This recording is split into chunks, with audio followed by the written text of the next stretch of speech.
Magandang araw mga kababayan. Narito po ulit tayo upang magbigay sa inyo ng pinakabagong update tungkol sa bagyong Julian. Ang bagyong ito ay papalayo na sa Batanes at papunta sa hilagang kanlurang bahagi ng Philippine Area of Responsibility, PAR. Gayunpaman, patuloy pa rin itong nagdudulot ng malalakas na hangin at ulan sa iba't ibang bahagi ng Luzon. At kung bago lang kayo dito sa channel, make sure to subscribe para lagi kayong updated sa mga kaganapan sa lagay ng panahon. Sa ngayon, napapanatili pa rin ng bagyo ang lakas ng hangin nito na umaabot sa 175 kilometro bawat oras malapit sa sentro na may bugso na umaabot sa 215 kilometro bawat oras. Patuloy itong kumikilos pakanlurang hilagang kanluran sa bilis na 15 kilometro kada oras. Ang mga lugar na nasa ilalim ng Tropical Cyclone Wind Signal number 3, Batanes at hilagang silangang bahagi ng Babuyan Islands. Sa ilalim ng Signal number 3, asahan ang mga typhoon force winds na may bilis na 89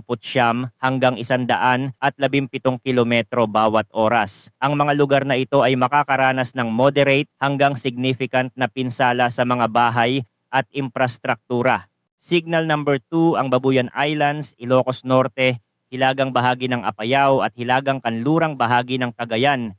At signal number 1 sa Ilocos Sur, La Union, Pangasinan, natitirang bahagi ng Apayao, Ifugao, Mountain Province, Benguet, Isabela, Nueva Vizcaya, Quirino at ilang bahagi ng Aurora at Nueva Ecija. Patuloy na binabantayan ang panganib ng storm surge sa mga mabababang lugar sa Batanes, Cagayan at Ilocos Norte sa loob ng susunod na 48 oras. Ang mga baybaying dagat ay maaaring makaranas ng malalaking alon at pagbaha. Mahigpit ang paalala sa mga residente na sumunod sa mga abiso ng evacuation mula sa mga lokal na authority. Ito naman ang latest update sa heavy rainfall warning ng PAGASA. Red warning ang Ilocos Norte, Batanes, orange warning ang Babuyan Group of Islands at Apayao, Ilocos Sur and Abra. Yellow warning naman ang La Union, Kalinga, Benguet and Cagayan. Ayon sa forecast, si Typhoon Julian ay patuloy nakikilos pakanlurang hilagang kanluran patungo sa Bashi Channel ngayong araw at inaasahang magsisimulang mag-recurve ngayong araw papuntang hilaga-hilagang silangan patungo sa southern Taiwan. Inaasahan na pansamantalang lalabas si Julian ng Philippine Area of Responsibility habang ito ay tumatama sa Taiwan, ngunit ipagpapatuloy pa rin ng PAGASA ang pagbibigay ng updates. Inaasahang lalakas pa si Julian sa susunod na 24